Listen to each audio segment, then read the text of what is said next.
Hello po sa lahat po ng mga Barda fans, Barda supporters, and Barda lovers na nag-aantay po at nag-aabang sa mga updates po natin patungkol po kay Mr. David Licauco and Miss Barbie Fortesa. Pinag-uusapan kasi online ng ilan sa mga naging interview nitong si Miss Barbie Fortesa kasi inline dun sa kanya pong pagpo-promote ng kanyang upcoming movie this coming Feb 25, ang Until She Remembers. Very visible po si Barbie, no? At ang dami niya po at kabi-kabilaan yung kanya mga interview. Kaya naman na isa sa mga highlights ng kanyang interview ay pag-uusapan natin maya-maya lang. So before that, usapan na natin ito dahil talaga namang hindi po biro, no?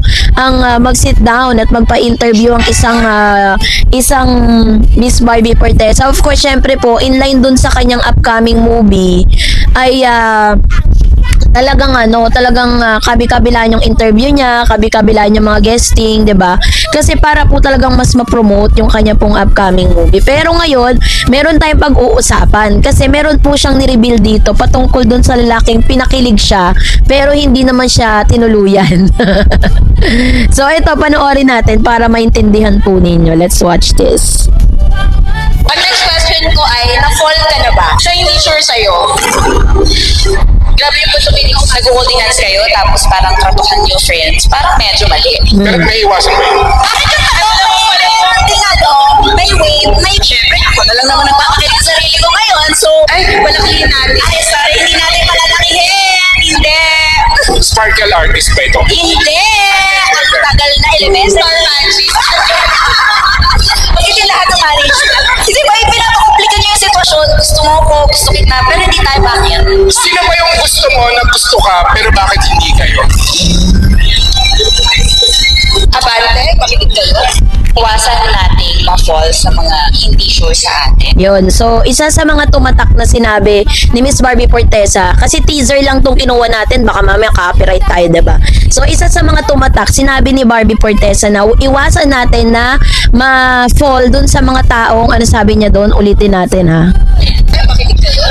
Iwasan nating ma-fall sa mga hindi sure sa atin. Yun. Iwasan nating ma-fall dun sa mga taong hindi naman sure sa atin. So, ano nga ba yung pwede nating matutunan doon sa sinabi ni Miss Barbie Fortesa? And then, nagbigay pa ng example yung mga nag-i-interview sa kanya kung sino daw ba yun, 'di ba? Sinabi niya kung taga Sparkle ba to, pero tahasan niyang itinanggi, hindi, mabilis siyang sumagot. Pero nung sinabi na yung Star Magic, natawa siya ng malakas. So, ibig sabihin, alam na this, 'di ba? Yung mga panahon na nakikita natin na very sweet sila ni Mr. Jameson Blake, pangalanan na natin si Jameson yan, na talagang nakikita sila magka-holding hands, nakikita sila magkasama, very sweet sila sa isa't isa. Yung pagtakbo pa lang ni Barbie Fortesa nung nandun sila sa may parking lot, 'di ba? Kakaiba na yun, yung tatakbo ka doon sa lalaki tapos makikipagyakapan ka. Di tuloy kahit naman talaga sino mag-iisip na there's something special going on between them. Pero ang sabi po ni Miss Barbie Fortesa dito, pag tinatanong kasi siya tungkol po dun sa kanilang naging relationship ni Mr. Jameson Blake, iniiwasan niyang sagutin, ayaw niyang sagutin. Sabi niya, mag-ingat, sabi niya, iwasan nating ma-fall sa hindi naman sure sa atin. Ito po, ibig sabihin niyan, mag-ingat sa pagbibigay ng damdamin sa taong hindi sigurado o malinaw ang intensyon sa'yo. Pinapayo nito na huwag agad mag-invest ng emosyon kung hindi pa malinaw kung pareho ba kayo ng nararamdaman o kung may direksyon ba ang relasyon. Sabi kasi dito ni Miss Barbie Fortesa, nag-holding hands kayo, lumakain kayo sa labas, magkasama kayo palagi. Tapos ang ending, hindi naman kapalabet, di naman pala siya sigurado sa'yo, di ba? So, kasi ang babae kasi, once na pinakitaan mo na very caring ka, very mabait ka, very mapagbigay ka sa kanya, mabilis kasing ma-fall ang babae. Alam niyo naman na medyo marurupok kaming mga girls tapos ginaganyan nyo kami, ganon. So, ibig sabihin, inamin din ni Miss Barbie Fortesa na na-fall talaga siya during that time. Pero, ang masakit lang is napag-alaman niya na hindi pala sigurado sa kanya yung tao, 'di ba? Hindi pala malinaw yung intention ng ibang lalaki. Maaaring si Mr. Jameson Blake ay ganun talaga siya sa mga friends sa girls eh. May mga friends, marami kasi siyang friends sa girls na talagang talagang lagi niyang kasama, 'di ba? Mga post niya po sa kanyang IG account, 'di ba? Puro babae yung kaibigan niya. Hindi natin alam kung totoo bang lalaki si Jameson Blake o baka naman talagang ewan ha. So sa mas malalim na kahulugan, sabi diyan, yung sinasabi dito ni Miss Barbie Forteza na kailangan niya ng self-protection or pinoprotektahan niya yung sarili niya sa posibleng sakit. So ibig sabihin is mas nagmamatter sa kanya yung protection para sa sarili niya kaysa dun sa sa risk na papasukin niya. Sabi, and then of course tinasawag na self-worth. Paalala na deserve mo ang taong sigurado sa iyo, 'di ba? Ano mo naman yung taong gusto mo nga siya pero hindi naman siya sigurado sa feelings niya sa iyo kung gusto ka rin ba. Sabi diyan, emotional maturity, hindi lahat ng kilig ay dapat sundan ng puso agad. So maaaring kinilig si Miss Barbie Forteza sa ganun kasi si David kasi napaka-nonchalant, 'di ba? Tapos napakabagal pa. Kung talagang totoo gusto mo si Barbie, go mo na agad.